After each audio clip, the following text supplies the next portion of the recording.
奈特被吉米的话惊出一身冷汗，也瞬间想明白了其中的利害关系。他心中怒骂，怪不得吉米这么爽快就签了10年的协议，原来是把我给套住了。气急败坏的他用杀人般的目光盯着吉米，咬牙切齿地质问：吉米，你这样搞对你有什么好处？如果影响了律师事务所的业绩和利润，你自己的收入也同样会受到很大影响。难道你愿意断你自己一条胳膊来换我的一条腿吗？吉米微微一笑，反问他：我们签的是底薪协议，不管律所的收入怎么样，你每年都要固定支付给我1400万美金。所以无论你将来挣钱是多是少，我的那部分钱都是恒定的。既然如此，我当然不会让你太好过。奈特此刻才忽然想起来，吉米这个王八蛋没有接受自己给他的期权，而是用期权折价了每年1000万的现金分红。愚蠢的自己，此前还以为他是格局太小，只看眼前，可现在看来，这家伙早就已经做好了万全的准备。奈特用仇恨的目光盯着吉米，威胁道：吉米，你刚才说出去的所有事情我不再追究，但是我警告你，不要继续跟我作对，也不要继续爆出更多的隐情，否则的话，我绝对不会放过你。奈特心里很清楚，自己昨天上了吉米的当，把自己掌握了其他人的证据也都一并发给了他，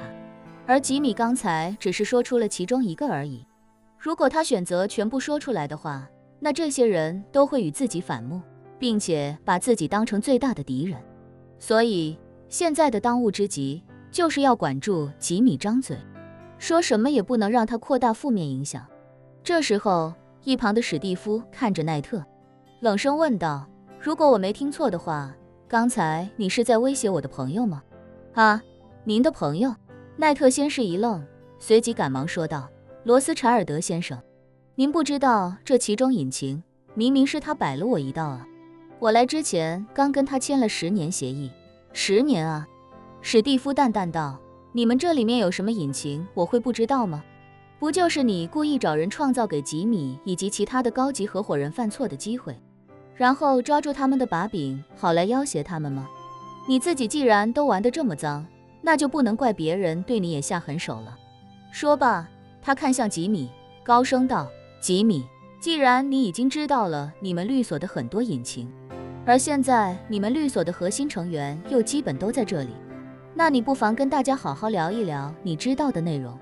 也好让大家能认清爱丽丝律师事务所的真面目。好。吉米正等着落井下石，见史蒂夫都这么说了，便立刻拿起会议桌上的麦克风，便要说话。奈特惊恐至极，万没想到自己原本是打算用这些秘密和10年合约一起稳住吉米，可吉米转头就要把自己曝光鞭尸。那些秘密要是真的全说出去，这些高级合伙人恐怕都会恨自己入骨。如果他们要离开自己的律师事务所，那自己该如何处理？把他们的秘密全曝光，然后把他们全都抓起来，那样的话，必然会引发整个美国律师行业的震动。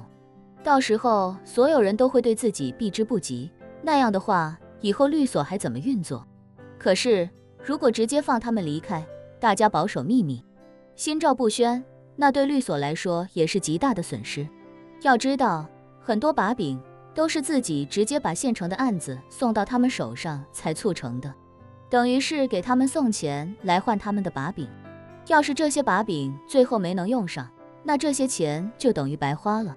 到那个时候，就是人财两空，整个爱丽丝律师事务所的中流砥柱全部流失，损失惨重。于是他语气已经带着哀求地对吉米说道：吉米，大家同事一场，你有什么诉求可以直接告诉我，没必要破坏律所的内部团结。吉米还没说话，刚才被吉米点名的艾瑞克便高声喊道：吉米，有什么和大家有关的隐情就一起说出来。要是奈特真的掌握了我们每个人的把柄，我们必须一起团结起来抗争，否则一旦被他逐个击破，大家都得完蛋。艾瑞克此刻的心情是又气又怕，虽然奈特整自己的做法很无耻，但错误也毕竟是自己犯的，这感觉就像是老婆为了将来离婚能多分家产，故意找别的女人暗中勾搭老公一样。虽然这种做法确实很下流，可一旦男的真把持不住诱惑，跟那女人发生了婚外情，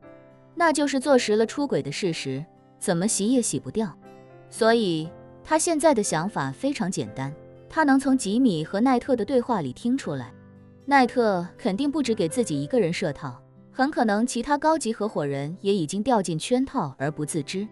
所以现在最好的办法就是让吉米把其他人的事情都说出来，大家结成同盟共进退，这样来对付奈特也更有把握。其他人虽然一直没说话，但心里也都很清楚，既然奈特能给艾瑞克设套，那其他的高级合伙人恐怕一个也跑不掉。他们在过去这些年里都有经不住诱惑，私下在外接单或者直接劫走公司订单的行为。现在他们虽然无法肯定那些行为中哪些是高风险的，但也能猜得出自己肯定有把柄在奈特手里。所以现在的当务之急，事先搞清楚自己究竟有多大风险。于是一众人也都纷纷发声。有人说道：吉米，既然大家都在，你就干脆把你知道的事情都说出来吧。是啊，吉米，艾瑞克说的对，这时候咱们必须共进退啊。吉米，你大胆说，不用怕，有罗斯柴尔德先生在这，还有我们支持你，谁都不敢把你怎么样。吉米点点头，拿起麦克风来，开口道：既然大家这么团结，那我就把我知道的情况跟大家说说。我要先跟大家说明的是，包括我在内的所有高级合伙人，全都有足以被送进监狱的把柄，掌握在奈特和董事会的手里。此话一出，众人表情更加紧张。奈特眼见事已至此，连忙苍白地解释道：大家不要被吉米误导，我承认我为了团队以及公司业务的稳定，确实做了一些出格的防范措施，但这些秘密不到万不得已，我也不会用来对付大家。吉米冷哼道：大家不要对奈特心存幻想，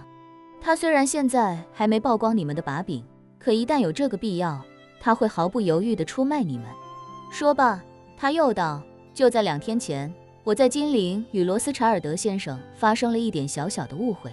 奈特知道之后，不然要直接把我从律师事务所开除，甚至主动把我的把柄全部给了罗斯柴尔德先生的管家，要把我送进监狱。要不是我与罗斯柴尔德先生冰释前嫌，恐怕我现在已经被 FBI 抓进去了。